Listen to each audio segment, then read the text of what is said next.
Diet plan 4 में मेरा focus सिर्फ़ और सिर्फ फ़ैट्स को कम करना है।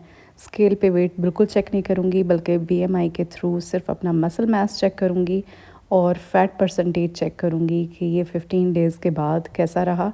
और अगर फ़ैट लूज़ हो रहा है तो ये बेस्ट है। मैं अपनी बॉडी में विज़िबल इंचेस लॉस देख रही हूँ और स्केल पे जितना भी वेट हो, इसलिए कि मसल्स के भी वेट होता है, इसलिए मैं हाई इंटेंसिटी वर्कआउट भी कर रही हूँ। तकरीबन 2 घंटे जिम में स्पेंड करती हूँ। इंक्लाइंड वॉक करती हूँ। मैंने कभी सीधा ट्रेडमिल यूज़ नहीं किया है। इंक्लाइन को 12 पे लेके जाती हूँ और स्पीड को इंतहाई कम करके। आपके पास अगर ट्रेडमिल नहीं है तो आप किसी ऊंची जगह पे, चढ़ाई पे भी चढ़ के ये कर सकते हैं। बहुत अच्छा वर्कआउट है। सीधा चलना इतना बेनिफिशियल नहीं है।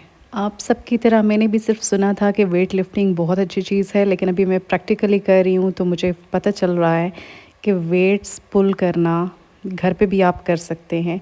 ये कितना ज़रूरी है, स्पेशली लेडीज़ के लिए जो कि सिर्फ स्केल चेक करती हैं कि हमारा 2 किलो, 4 किलो, 8 किलो, 25 किलो कम हो गया है और उसको मेंटेन करना भी पॉसिबल नहीं होता। अगर मुझे ये सब कुछ पहले से पता होता हो तो मैं लाजमी जिम जॉइन कर लेती पहले ही। आप सबने देखा होगा कि बहुत से स्किनी लोग भी जिम जॉइन करते हैं। वो उनका मकसद सिर्फ एक ही होता है कि वो मसल्स को बिल्ड कर सकें और बॉडी कंपोजिशन को ठीक कर सकें, और यही मेरा टारगेट है इस डाइट प्लान के साथ।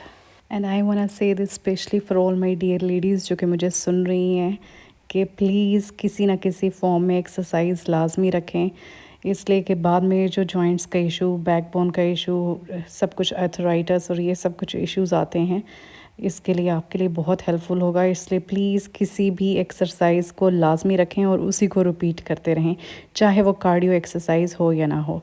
सुबह ब्रेकफास्ट किया, लंच में मैंने अपने हस्बैंड के लिए कबाब बनाए और उनके लिए भी फ़िश बना रही हूँ, अपने लिए भी फ़िश बना रही हूँ। मैं थोड़ा सा कैलोरीज़ को कम कर रही हूँ। ये मैंने एयर फ्रायर में बना लिया, इसमें से सारा ऑयल सेपरेट हो गया। मैंने इसमें से 3 पीसेस लिए। उसके बाद शाम में फिर मैंने ब्लैक कॉफ़ी ली। मॉर्निंग में क्रीम ख़त्म हुई थी, घर पे मौजूद नहीं थी, इसलिए क्रीम नहीं ऐड की। कल से फिर से क्रीम का सेशन स्टार्ट करेंगे। और उसके बाद इवनिंग में सारा दिन मैं बैठी रही, बाय द वे घर पे ही बैठी रही अपने हस्बैंड के साथ। और फिर इवनिंग में अर्ली में जिम चली गई और तकरीबन 2.5 घंटे जिम किया। और प्रॉपरली अभी जिम का मेरा जो फोकस है वो सिर्फ़ और सिर्फ ये है कि मैं हाई इंटेंसिटी वर्कआउट करूं और वेट्स को आहिस्ता आहिस्ता जो है इंक्रीज़ करूं। शुरू में आपको भी ज़्यादा वेट्स उठाने की ज़रूरत नहीं है, बल्कि आप वेट्स आहिस्ता आहिस्ता करके घर पे ही ख़रीदते रहें और अपना ही जिम बिल्ड करना शुरू कर दें।